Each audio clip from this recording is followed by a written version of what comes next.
Will China face the consequences of Trump's threat if it attacks Taiwan? Why was the mayor in Mexico shot dead publicly? Was action against criminals the reason? After the Telangana bus accident that killed 20 people, has the administration taken adequate relief measures?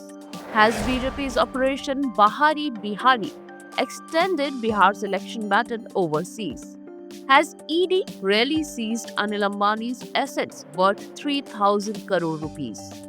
And will the CMS-03 satellite further strengthen the Indian Navy's maritime communication capabilities? Namaste and welcome to Sutra Network, your trusted link to news, views, and stories that matter. Here we'll untangle the threads of today's biggest headlines and deeper issues. US President Donald Trump issued a stern warning to China regarding a potential attack on Taiwan. He said that as long as he is president, China will not attack Taiwan because it knows the consequences. In an interview, when asked whether the US military would defend Taiwan, Trump said, "You'll find out what happens. China clearly understands our response." He indicated that Xi Jinping is aware of the possible outcome. Trump added that such an attack is unlikely because China understands its implications. On nuclear weapons, he said, the US has more nuclear weapons than any other country and stressed the need for disarmament. He also mentioned discussing this issue with Russian President Putin and Chinese President Xi Jinping.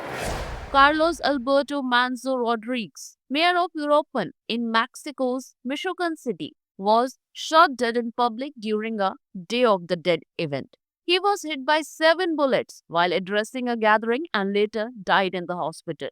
Police killed the attacker on the spot while a council member and bodyguard were injured. Authorities said the weapon used was linked to local crime groups. It is suspected that recent actions taken by the mayor against organized crime and corruption led to the attack. Michigan has long suffered from gang and drug cartel violence after the incident. Citizens at the mayor's funeral raised slogans against the central government. A tragic road accident in Rangareddy district, Chevalla Mandal, claimed 20 lives and injured dozens. An RTC bus carrying over 70 passengers collided with a gravel-loaded tipper truck. The impact was so severe that the gravel spilled into the bus, crushing several passengers. Locals and police immediately began rescue operations. CM Revant Reddy expressed grief and instructed officials to speed up relief and rescue work. He ordered that all injured be shifted to Hyderabad hospitals for best treatment and directed ministers and the district collector to monitor the situation on site. In the Bihar Assembly elections, nearly 30 lakh migrant Bihari voters may play a decisive role. The BJP has launched Operation Bahari Bihari, targeting voters living in Mumbai, Delhi, Surat, and Gulf countries. Maharashtra CM Devendra Fadnavis is leading the mission.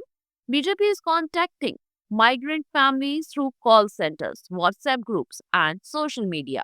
NDA's message, Bihari has changed. Your vote will secure this change. Meanwhile, the Mahagathbandhan is focusing on migration as an election issue, claiming that having to leave Bihar reflects government failure. BJP is appealing emotionally, asking migrants to return home and give Bihar the respect it deserves. The election battle has now expanded far beyond the state's borders. The Enforcement Directorate has seized properties worth over 3,000 crore rupees belonging to businessman Anil Ambani and his Reliance Group in a loan fraud case. The assets include the Pali Hill residence in Mumbai, an office at Hotel Ranjit in Delhi, and multiple properties across major cities. The ED probe released to a 17,000 crore rupees loan scam involving around 20 banks. Investigators found that between 2017 to 2019, Yes Bank illegally issued loans to Ambani's companies, which were later diverted elsewhere. In several cases, funds were transferred even before loan approval. Reliance Group has denied all allegations, stating full cooperation with authorities.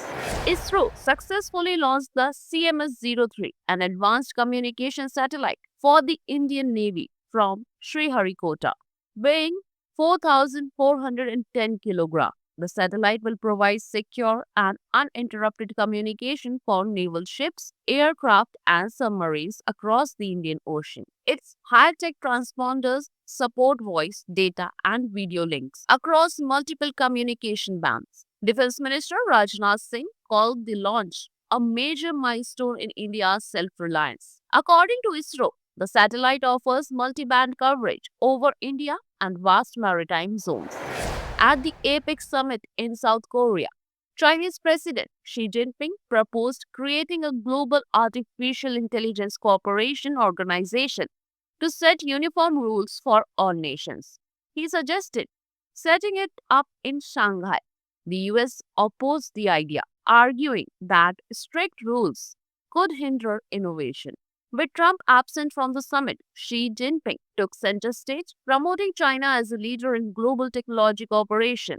He also emphasized green technology and free trade. The summit concluded with an announcement that China will host the 2026 APEC summit in Shenzhen. The Indian women's cricket team made history by winning the Women's ODI World Cup for the first time. In the final in Mumbai, India defeated South Africa by 52 runs. India scored 298 on 7, driven by Shafali Verma and Deepti Sharma. South Africa's captain, Laura Bolward, scored 101 but couldn't secure victory for her team. Shafali Verma was named player of the match, while Deepti's all-round brilliance sealed India's maiden world triumph. This makes the biggest achievement in the 52-year history of women's ODI cricket for India.